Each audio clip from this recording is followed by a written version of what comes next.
Bueno, atenderán bien, chicos, porque esta clase es bastante larga en cuestión de palabras y de acuerdo a eso ustedes van a identificar mejor todo lo que corresponde en incisivos superiores e inferiores, que también es la clase de hoy.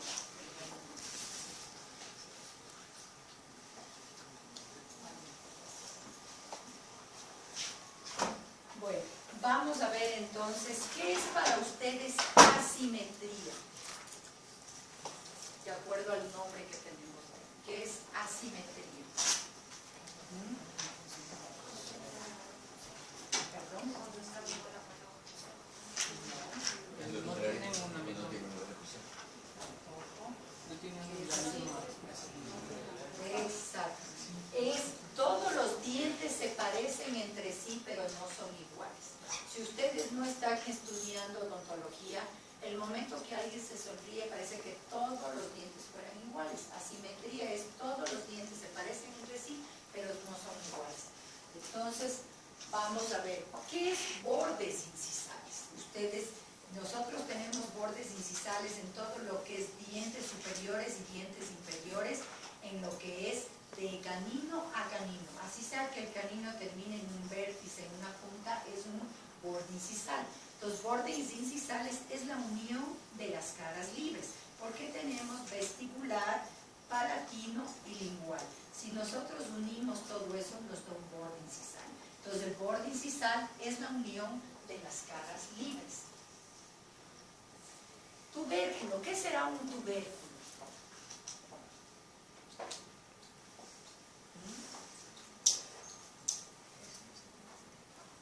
¿Qué será un tubérculo? De acuerdo a la palabra que le dice. Una prominencia. Exacto, una prominencia. Es una prominencia del mismo esmalte que se parece como una pequeña coronita adherida a la corona dental. Ese es un tubérculo.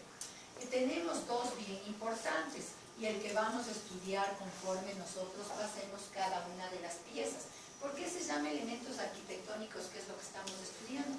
Porque cada una de las formas combinadas, modificadas, con elevaciones, con profundidades, con depresiones, hace que sean las características particulares de cada uno de los dientes que vamos a estudiar y que veamos nosotros las diferencias entre cada uno de ellos que tenemos nosotros en la cavidad bucal. Entonces, al decir tubérculo, que son estas pequeñas prominencias enclavadas en la misma corona de las piezas, los más importantes tenemos el tubérculo de Caravelli, que está situado en la corona pieza 16 y 26, que son los primeros molares permanentes, o sea, de la dentición permanente, a nivel de palatino hacia vestibular.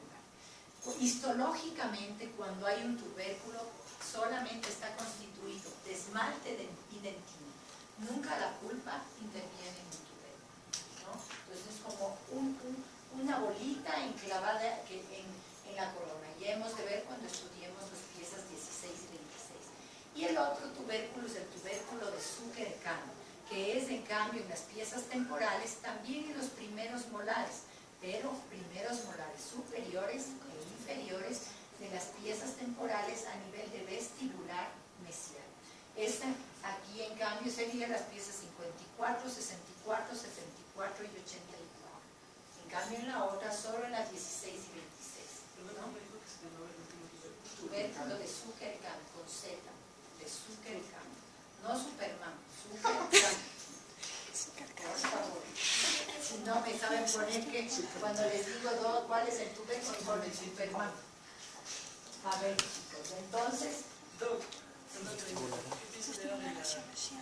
tubérculo de Zucker-Kahn, 54, 64, 74 y 84, porque son los primeros molares superiores e inferiores de la dentición temporal. En cambio en el otro solo primeros molares de la dentición permanente, pero solo superiores.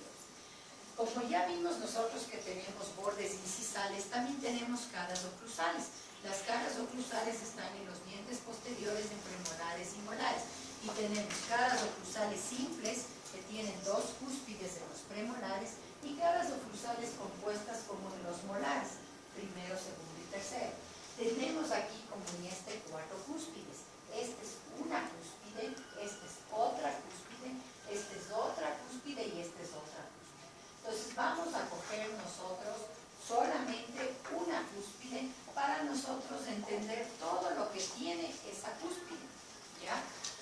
vamos a empezar solamente espita. Ya, esta es una cúspide. Todo esto que está aquí es facetas armadas. Entonces, primero, ¿qué es una cúspide? Una pirámide cuadrangular de vértice libre y de base enclavada en la corona de la pieza, que tiene facetas armadas que miran a las caras triturantes, facetas lisas que están acá, que miran hacia las caras libres, puede ser palatino, lingual o vestibular, ¿ya? Arista armada, que es una pequeña linita que está en la faceta armada que divide la faceta armada. Por el otro lado sería otra arista lisa que divide las facetas lisas. Y aquí, arista longitudinal que separa la faceta armada de la faceta lisa. Todo eso tiene una cúspide. Todo eso ya vamos a ver cuando hagamos nosotros el reconocimiento, para que ustedes con tanta letra que estamos, con tanta palabra que estamos dando, no se confundan demasiado, ¿ya? Tenemos caras proximales, ya hemos visto bordes incisales, caras oclusales, tenemos caras proximales. ¿Cuáles son? Nosotros nos dividimos en cuadrantes, todo lo que se acerca a la línea media mesial, todo lo que se aleja distal. Entonces tenemos caras mesial y distal, que son las caras proximales de cada una de las piezas. Aquí está justamente lo que les decía. Si cogemos nosotros esta, tenemos la cúspide, la faceta armada, la arista armada, la faceta lisa, la arista lisa que estuviera por aquí y la arista longitudinal que viene a ser la división de la faceta lisa y faceta armada. ¿Qué es reborde marginal y ecuador dentario? Todas las piezas tienen reborde marginal. Son elevaciones triangulares que se encuentran en las caras proximales de todas las piezas. Miren, aquí tenemos un premolar. Esta sería una cara oclusal simple porque tiene una cúspide y otra cúspide. Y estos son los rebordes marginales. Miren, aquí tiene gruesos, están en las caras proximales. ¿Por qué? Porque protegen al punto de contacto, ¿ya? Entonces, los rebordes marginales son elevaciones triangulares que se encuentran en las caras proximales, ya sea de incisivos, caninos, premolares y molares. Por sus partes proximales, cuya función es la de proteger el punto de contacto. Tenemos el ecuador dentario. ¿Qué será Ecuador? No como país. ¿Qué sería Ecuador en el? Exacto, con una línea media. Entonces nosotros aquí tenemos una corona, este es un molar. Nosotros cogemos el momento que estamos haciendo una prótesis removible, ya sea parcial o fija, o una prótesis parcial, ya sea económica con ganchos de alambre o con ganchos de cromo cobalto, que es un material mucho más rígido, un metal rígido. Nosotros solamente damos como con un lapicito y vamos viendo dónde son las partes más sobresalientes de la corona y dibujamos este ecuador dental, ¿no? Entonces la línea que pasa por las partes más sobresalientes de la corona de la pieza, dividiendo en dos, una parte expulsiva y una parte retentiva. ¿Qué pasa? ¿Por qué es expulsiva y por qué es retentiva? Nosotros al hacer estos ganchos para que se sujeten personas, pacientes de ustedes que les falte ciertas piezas y no quieren hacerse coronas de porcelana por su costo, peor coronas de circonio, entonces ustedes van a poner una prótesis de esas que se sacan y se ponen, ¿no es cierto? Entonces tienen ganchitos de alambre. Cuando son las prótesis económicas que llamamos, son esos alambres flexibles que ustedes pueden tranquilamente con un forceps ir poquito a poco ajustando si es que la paciente está floja. Pero en cambio en un cromo cobalto, que es un material rígido, en cambio ustedes deben dar movimientos muy leves. Si dan un poquito fuerte se rompe y les toca todo el aparato volver a rehacer y volver a confeccionar. Entonces el material es más difícil. Pero estos ganchos, para que agarren y sea firme y estable en boca, deben estar situados aquí, así. Entonces viene así, este es el ecuador dental. Si ustedes pusieran acá, el momento que el paciente muerde, le saca al aparato, porque le pone inestable y como está muy casi a la cara cruzal, por eso es la parte expulsiva.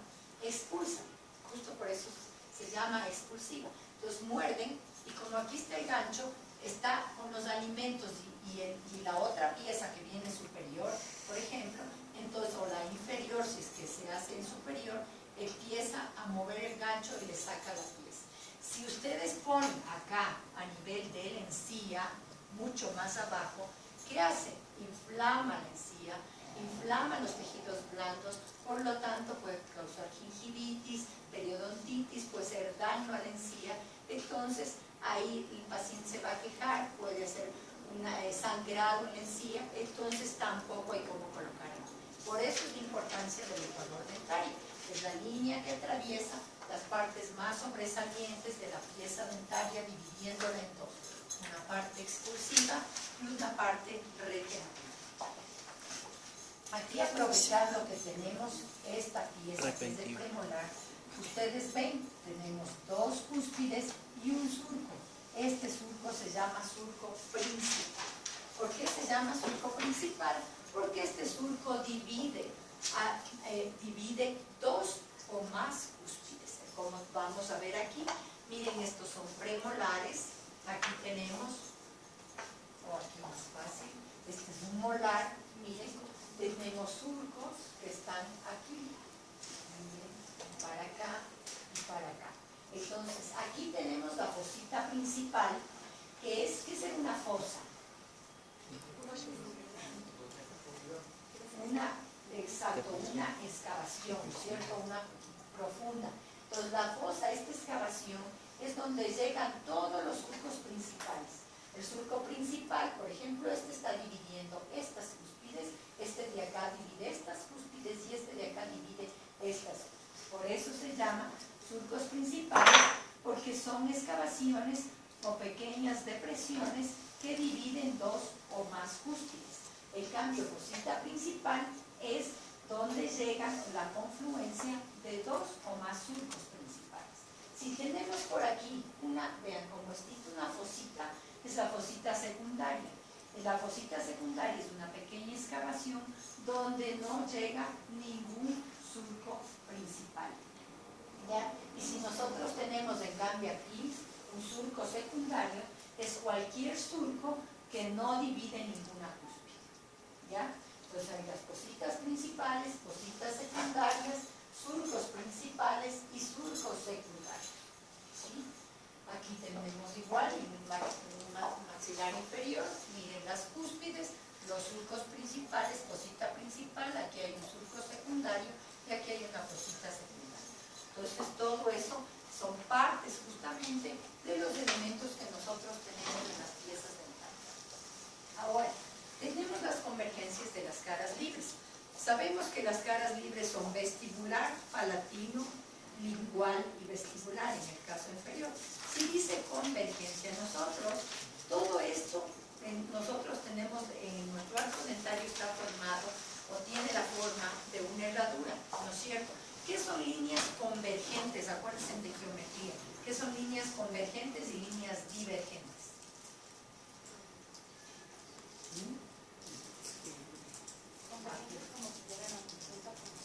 Exacto. Convergentes es las líneas que en algún punto llegan a unirse. Divergentes son líneas que se abren y nunca llegan a unirse. Aquí si nosotros decimos convergencia de las caras libres, es porque nosotros somos una herradura, que si esta herradura la cerramos hacia atrás, en algún lado se va a unir. Es como que cerramos hasta acá. ¿Cómo se une si están las caras libres? Borde incisal, cara cruzal y distal. Pues viene así, incisal o cruzal, distal. Esa es la convergencia de las caras libres. Convergencia de las caras proximales. Si decimos que tenemos mesial y distal, hagamos que estas son las líneas de la radio de una bicicleta, ¿no es cierto? Así tenemos la llanta de una bicicleta. Entonces, estas son mesial distal, mesial distal, mesial distal. Entonces, ¿por dónde está pasando? Cervical, que viene a ser el cuello de la pieza, ¿y qué está aquí? Si es superior, palatino. Si es inferior, lingual. Entonces va cervical, palatino y lingual. Esa es la convergencia de las caras proximales, ¿sí? Entonces es donde algún punto llega a unirse las proximales, llega a unirse acá. Entonces viene a ser a nivel del paladar, de la lengua y por donde pasa por el cuello de la pieza. ¿Ya? Esas son las convergencias de las caras libres y de las caras proximales. Vamos a ver qué es corona clínica y cuello clínico. Corona clínica, miren, corona clínica es desde donde se adhiere la encía hacia la cara oclusal o borde incisal. En cambio, cuello clínico es el sitio donde se adhiere la encía. Corona anatómica es todo lo que está recubierto por esmalte, y cuello anatómico el lugar donde se une el esmalte y el cemento. ¿Ya? Ese es cuello. La corona clínica puede ser modificable, lo que no la corona anatómica. ¿Qué quiere decir esto? Pónganse que el paciente de ustedes tuvo una iatrogenia, se lastimó la encía, tuvo problemas a nivel de encía o tiene una corona muy chiquita y ustedes tienen que hacerle una buena prótesis fija, ponerle tal vez una corona de circonio, alguna cosa. Está muy chiquita, tienen que hacer un alargamiento de corona, o que se dañó el periodonto y también ustedes tienen que hacer un raspado. Entonces, ¿qué hacen? Hagamos que el mandil, y esto es corona clínica, miren. Esta es la corona clínica y este es el cuello clínico, ¿ya? Como sufrió un accidente, entonces ustedes tienen que hacer alargamiento de corona y queda así. Todo esto es corona clínica. Y lo de acá es cuello clínico, porque acá ustedes dejaron a que se adhiera la encía y en cambio todo esto le ayudaron para mejorar justamente la parte que estuvo dañada o hacer que la corona sea un poquito más grande para poner una buena corona, ya sea, ya les digo, porcelana o circonio. Entonces todo esto, por eso les digo, es modificable. Todo esto sería una corona clínica y aquí estaría el cuello clínico. Mientras que la corona anatómica seguirá siendo solo esto, porque esto está recubierto de esmalte, mientras que aquí ya se une esmalte con cemento. Entonces esto es la corona anatómica y el cuello anatómico, ¿sí? Punto de contacto. Ya estudiamos la vez pasada, aquí tenemos un canino, un premolar y un molar. ¿Dónde está el punto de contacto? A nivel de las caras proximales de cada pieza. ¿Cuál es la función del punto de contacto? Mientras los rebordes marginales que vimos, su función es la de proteger al punto de contacto. El punto de contacto, en cambio, ¿qué protege? La encía, la papila interdental, ¿no es cierto? Y también ayuda para que los alimentos se distribuyan ante todas las piezas dentarias y no simplemente caigan sus fuerzas directamente a la encía, lastimándolas y lastimando el ligamento periodontal. Entonces, esto es, en cambio, la importancia del punto de contacto. Aquí tenemos justamente lo que es la papila, y entre el punto de contacto y la papila también esto, que es este pequeño espacio que tenemos, la tróndula. ¿Qué es una depresión, un lóbulo, un cíngulo y la atrición y ablación que vimos la vez pasada? Primero, ¿qué es una depresión? Exacto, un hundimiento. Las depresiones son hundimientos. ¿Dónde tenemos nosotros depresiones? Miren, a nivel de la cara palatina y lingual, de los incisivos superiores, inferiores, centrales y laterales. ¿Ya? Ahí tenemos depresiones. Entonces, si ustedes se tocan con la lengua, tienen un poquito así como un triángulo a los lados, ese es el reborde marginal, la depresión en el centro, y lóbulo, que es una pequeña prominencia muy delgadita, que está situada a nivel del cuello de la pieza dentaria, y que cambia de nombre en el canino llamándose cíngulo. Lóbulo a nivel de incisivos, cíngulo a nivel de canino. Claro que hay autores que dicen que igual a nivel de canino se llama igual lóbulo, y también se le puede llamar cuarto lóbulo. ¿Por qué? Porque el momento que salen a la cavidad bucal los incisivos, ustedes han de ver que tiene así pequeños dientecitos. Entonces, esto se llama flor de lis o también trilobulación, porque es 1, 2, 3, como que aquí tiene 3 lóbulos. Entonces, al estar aquí en palatino lingual, esta pequeña prominencia que es el lóbulo, dicen que este es el 4º lóbulo. O sea, los 3 de aquí y este es el 4º. O sea, son diferentes criterios que tienen los diferentes autores. ¿Ya? Entonces ya saben lo que es un lóbulo y lo que es un cíngulo. Una pequeña elevación situada a nivel del cuello de las piezas dentales. ¿Ya? Tenemos que es atrición, miren. ¿Se acuerdan que yo les di la vez pasada qué es abrasión y qué es atrición? ¿Qué era atrición? Vean, ustedes ahí están viendo esa foto del incisivo. Si no tiene contacto. A ver, ¿qué es? Exacto, es un desgaste.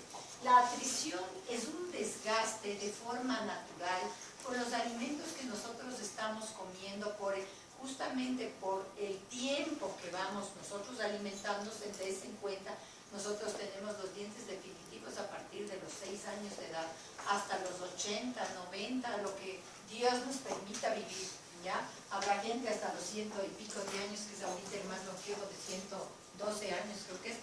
Tenés en cuenta los dientes como están moliendo todo ese tiempo.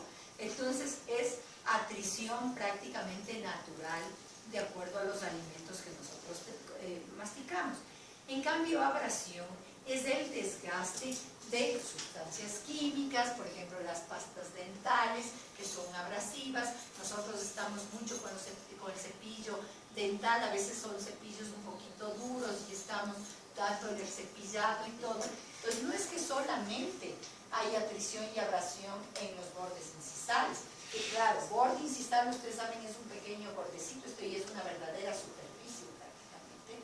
Entonces no es que solamente hay aquí, también el desgaste se da a nivel del cuello de las piezas dentales, de las caras oclusales. Las caras oclusales tienen las cúspides prácticamente todas en puntas para justamente moler los alimentos, triturar los alimentos.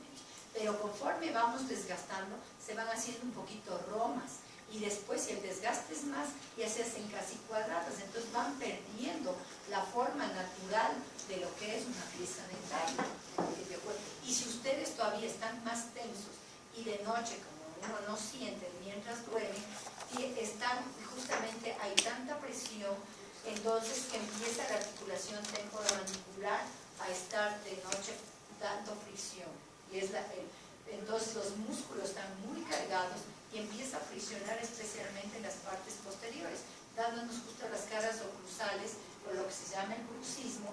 Entonces se van aplanando poco a poco. Por esto que les ponen las placas orgánicas que se llaman, o las placas biorelajantes, porque así ustedes, por más que haya la tensión, por lo general las placas se ponen superior, ustedes están como desgastando, pero no desgastan. Entonces las cúspides quedan en su sitio y lo único que se va desgastando es la placa, pero ya no las cúspides. Entonces, por eso es importante, nosotros si es que tenemos presión y ya ve el odontólogo o ustedes mismos que ya empieza un poquito a dolerles la articulación temporomandibular, es justamente por eso, porque están desgastando y hay mucha presión, y en la noche nosotros no nos damos cuenta que mientras dormimos, ¿qué estamos haciendo con nuestros dientes?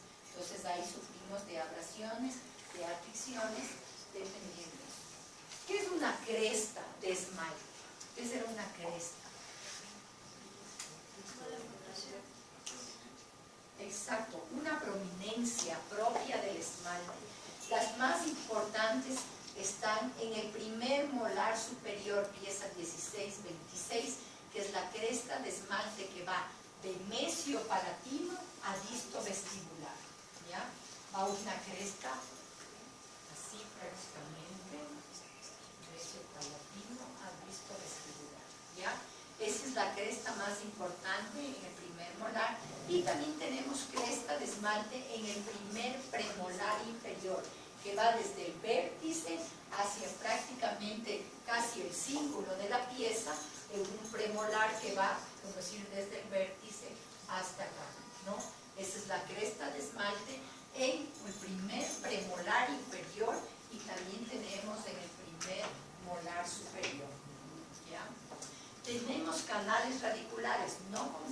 hablamos de un canal radicular con conducto radicular.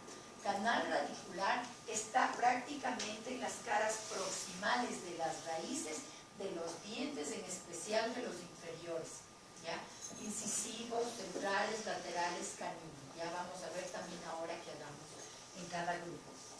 Mientras que conducto radicular, ustedes tienen dentro de la pieza la cámara pulpar y los conductos radiculares, que son los que sirven para hacer la endodoncia y hacer los tratamientos de conducto y eliminar todo lo que es el absceso, un granuloma, cualquier problema que nosotros tengamos a nivel de las raíces de las piezas, ¿ya? Entonces, una cosa es conducto radicular, que está dentro de la cámara pulpar, y otra cosa es canal radicular, que se encuentra en la parte externa de las raíces a nivel proximal, especialmente de los dientes inferiores, ¿ya?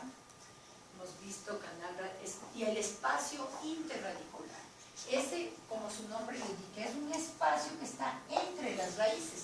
Si nosotros tenemos en la parte inferior dos raíces, este es el espacio interradicular. Si tenemos tres, como las superiores, son los espacios interradiculares, ¿ya? ¿Qué es ontogenia y filogenia? Vimos la semana pasada. Es justamente parte de la odontología, donde estudia desde la microestructura, desde cuándo van a ser los dientes, desde justamente desde su origen hasta llegar hasta la cavidad bucal, donde justamente ya está terminada su formación. Y en cambio filogenia es la estructura, la forma de cada una de las piezas dentarias de acuerdo a nuestra descendencia, ya sean nuestros abuelos, nuestros bisabuelos, porque no solamente descendemos de nuestros padres, tenemos tantas generaciones, tatarabuelo, todo eso a nosotros nos involucra, porque todos nosotros tenemos el ADN de nuestros progenitores, ¿ya? ¿Alguna pregunta sobre esto, lo que hemos visto de elementos arquitectónicos de los dientes? Ya vamos a hacer el reconocimiento para que entiendan un poquito mejor. Vamos entonces a ver lo que es incisivos superiores.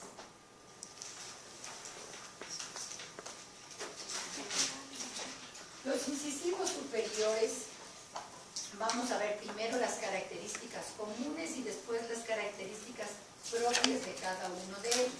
Los incisivos superiores tenemos el número de 4, 2 centrales, 2 laterales, ¿no?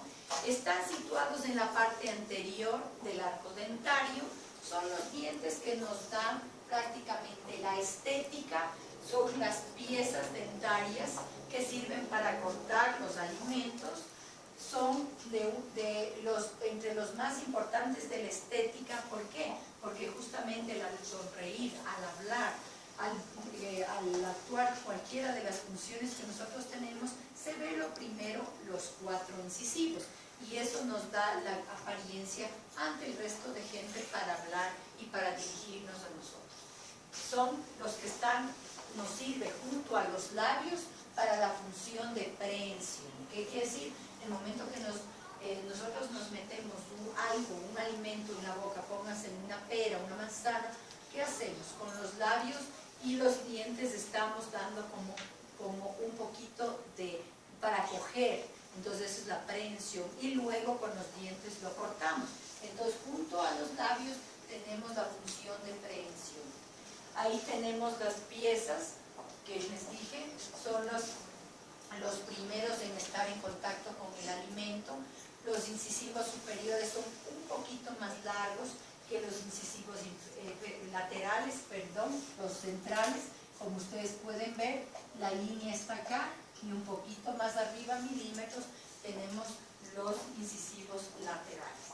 Entonces, nosotros ahí, las características comunes para todos los superiores: una sola raíz, la corona es más o menos cuadrilátera, en la cual todos sirven para cortar el alimento, todos nos sirven para que nos ayude a nivel de la sonrisa, de la fonación, la estética.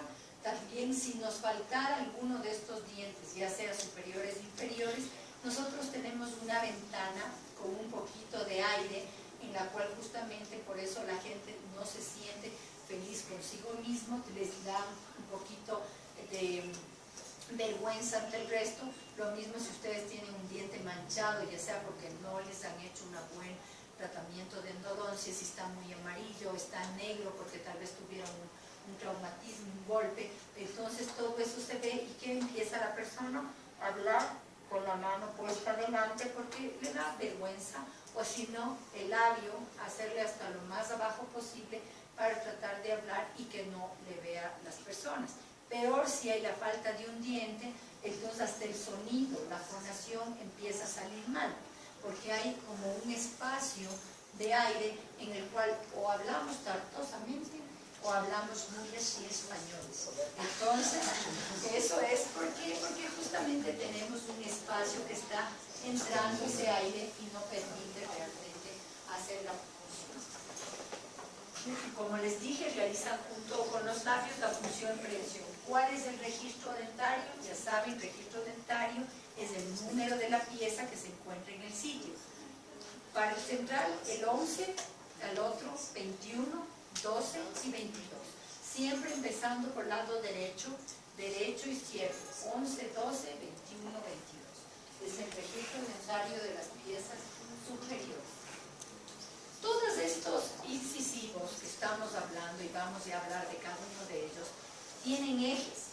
No es que tenemos como que es las teclas del piano todos igualitos, sino que cada uno está en la cavidad bucal no en forma recta, sino tiene una ligera desviación.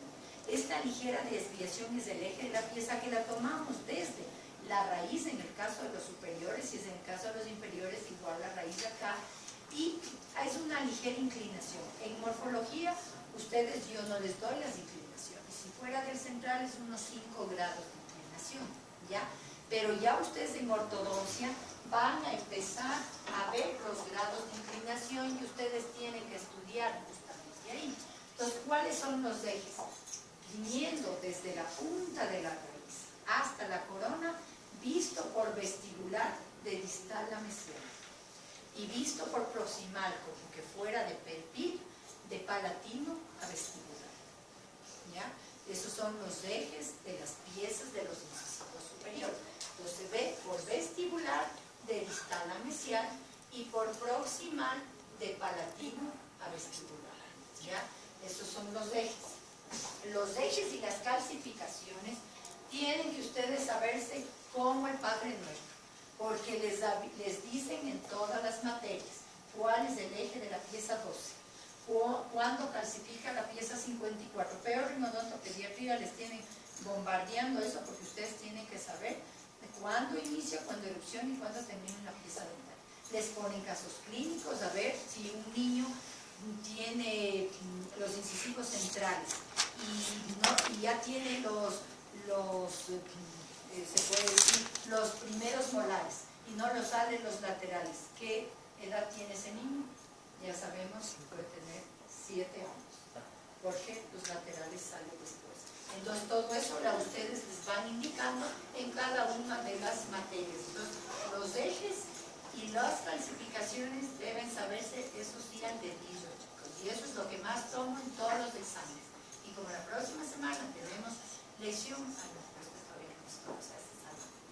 bueno, entonces también decimos que los incisivos superiores son elementos pasivos de la articulación del sonido, pero ya vimos que por más que sea pasivo, si falta un diente, vamos a tener problemas a nivel de la fonación. Hablábamos que justamente del incisivo central. ¿Cuál es la diferencia entre el central y el lateral?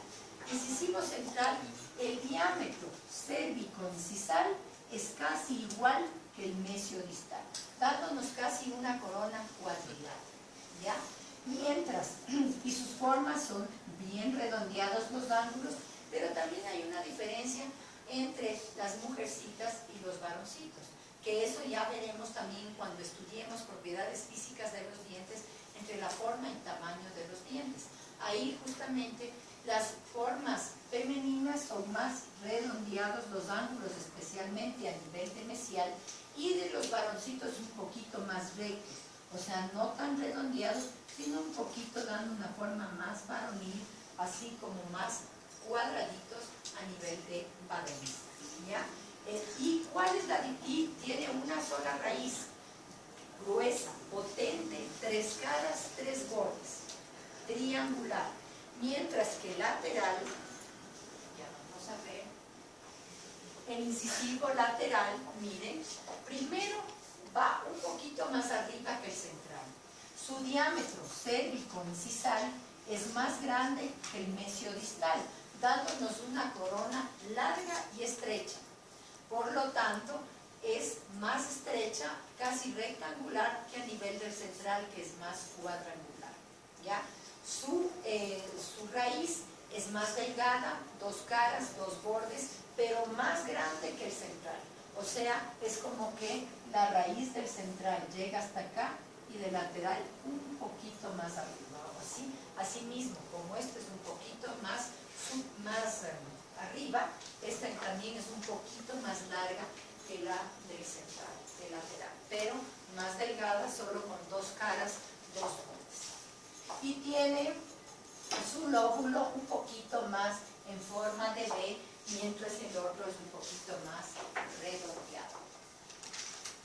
Aquí tenemos las diferencias entre el central y lateral, el tamaño, el central más grande, el lateral más pequeño a nivel de corona, la raíz más son triangular, la otra más solo 2 caras, 2 bordes, el perfil es línea recta, el lateral, mientras que el central un poquito más redondeado que el lateral. Aquí tenemos un central que engruesa su raíz, aquí está rebordes marginales, lóbulo y la depresión, visto por su cara palatina. Calcificación que yo les dije, empieza, ¿cómo es esto de empieza, erupciona y termina? Fijamos que tenemos la mandíbula. Empieza, ustedes han de estar estudiando embriología, el periodo de casquete, de campana, todo eso, ¿no es cierto? Entonces, justamente aquí empieza el periodo de casquete, pero ya hay un folículo del diente. Entonces, ahí es cuando está empezando su calcificación, pero todavía no sale a la cavidad bucal. Entonces, esto es cuando empieza, al año de edad. El incisivo superior y el incisivo superior, tanto central como lateral, al año, a los 12 meses, empieza, erupciona, cuando ya hace erupción su corona en la cavidad bucal.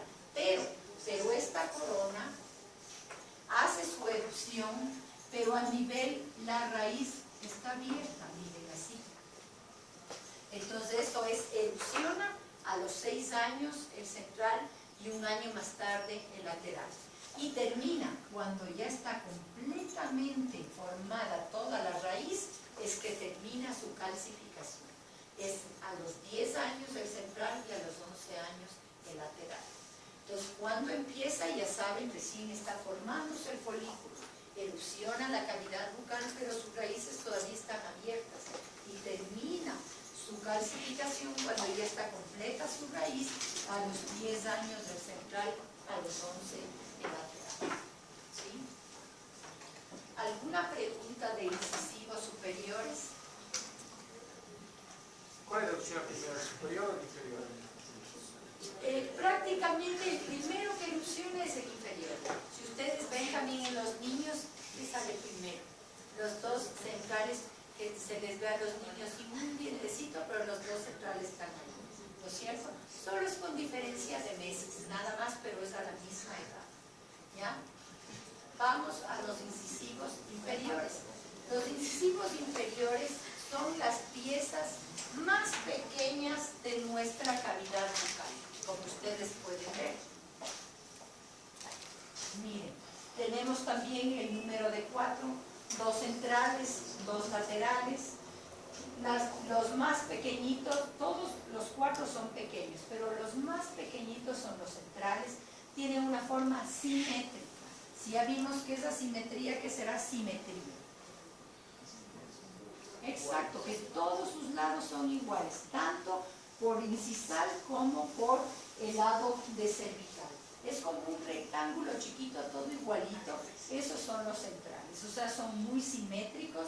Su corona es, su raíz es pequeña, delgada, dos caras, dos bordes, pero es más pequeñita que el lateral, igual que el superior. El lateral es mucho más grande, no mucho, un poquito más grande que el central, y su corona, en cambio, de lateral, su diámetro a nivel del borde incisal es más grande de mesiodistal y se va estrechando a nivel del cuello, dándonos una corona triangular.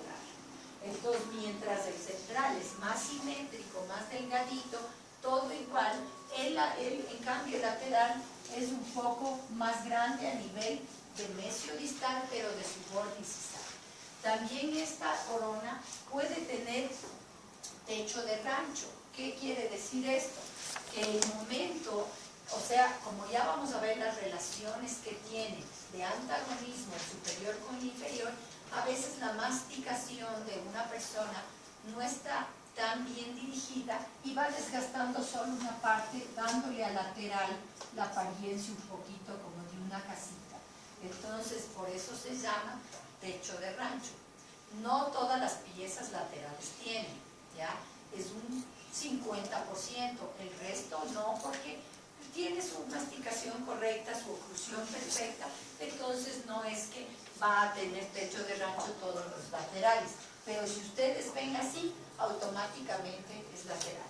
También es la única pieza que puede tener una raíz, dos raíces, ¿ya?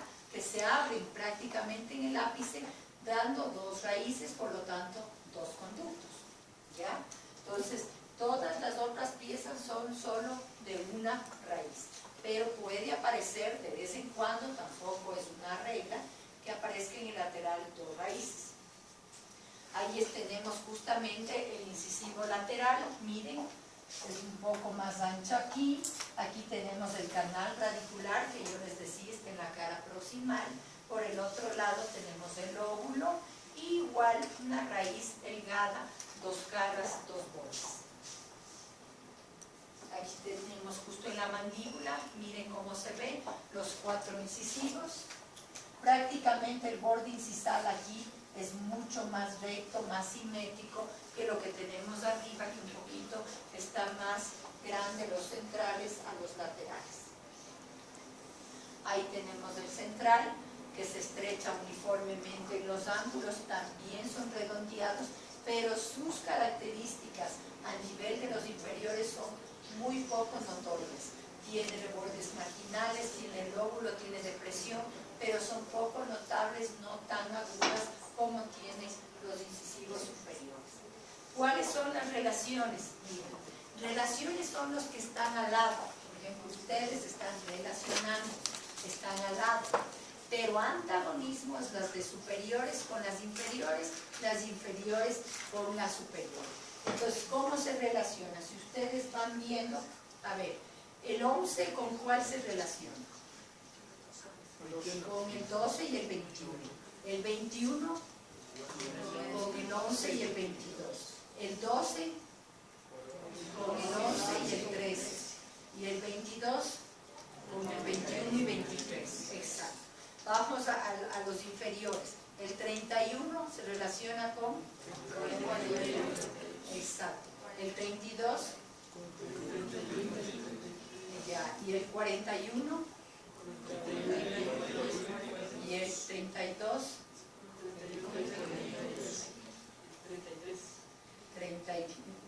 con el 41 y 33. Muy bien.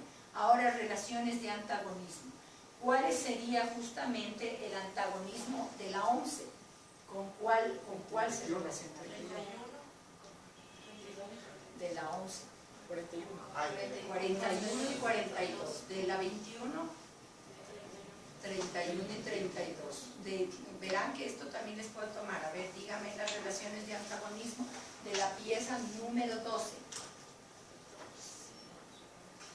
42. Exacto. ¿Y de la pieza 22? Ya, muy bien. Ahora vamos inferior. Todas las piezas para que ustedes sepan, todas las piezas se relacionan con dos piezas, ya sea relaciones o de antagonismo, a excepción de los incisivos centrales, que se relacionan con una sola pieza, centrales inferiores, y de los terceros molares superiores, que son las únicas piezas que solo se relacionan con una pieza. ¿Cuál es la relación de la pieza número 41? Exacto, solo con la 11. ¿Por qué? Porque nosotros tenemos que, ¿por qué nos llamamos salidodontos? Por el doble desbordamiento de forma vertical y horizontal de los superiores hacia los inferiores. Nosotros estamos tapando la mitad de las caras de los inferiores y prácticamente, como los incisivos centrales superiores son más grandes, tapan a dos inferiores. Entonces, pero lo inferior, ¿por qué está tapado? Solo con una piecita, con un superior central que son grandes. Entonces, ¿con qué? ¿Cuál es su relación de antagonismo del 31? Con el 21. Y del 41 con el 11. Es las únicas piezas que se relacionan antagónicamente con una sola pieza. Mientras que si decimos el 32, ¿con cuál se relacionan? Con el 21 y el 22. ¿Ya? En cambio, del otro lado, el 42. Exacto. Entonces, por eso, las otras sí se relacionan con dos, mientras que solo los centrales se relacionan con una sola pieza. Si nosotros vemos aquí el incisivo lateral, que ya les dije, puede tener dos conductos, puede tener dos raíces, y cuando a veces aparece que la raíz está un poquito inclinada, siempre se inclina hacia el distal. Entonces, si ven también un poquito inclinada la raíz del lateral, ya saben que se inclina hacia distal y pueden sacar, ya vamos a ver justamente cuando cómo nosotros sabemos si es un derecho o un izquierdo, cómo sabemos si es un 11 o un 21, o un 31 y un 32, ya vamos a ver eso.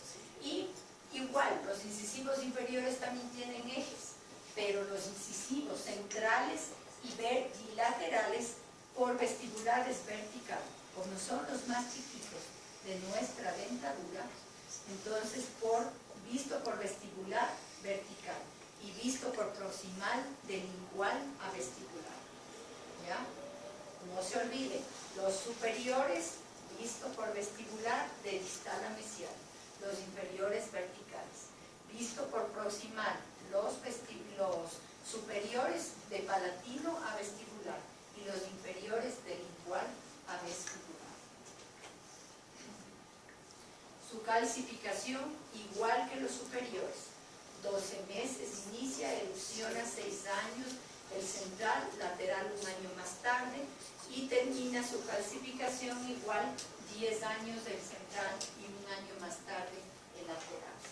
Las diferencias entre centrales y laterales ustedes mismos pueden sacar, tanto en los superiores como en los inferiores hay diferencias, ya sea en la corona, en el tamaño, en las características anatómicas, al menos a nivel de los inferiores, todas sus características son menos notorias, tienen igual rebordes marginales, lóbulo, depresión, pero son menos notorias que los superiores. Sus raíces y su borde incisal. A nivel inferiores es casi todo igual, en el superior los centrales un poquito más abajo, los laterales un poquito más arriba. Y así mismo ya vimos entre central, lateral, superior, entre central y lateral inferior, y entre superiores e inferiores. ¿Ya? ¿Alguna pregunta de todo lo que hemos visto ahora en clases? Bueno, vamos a pasar haciendo reconocimiento por las bancas, con eso ustedes van a saber un poquito más.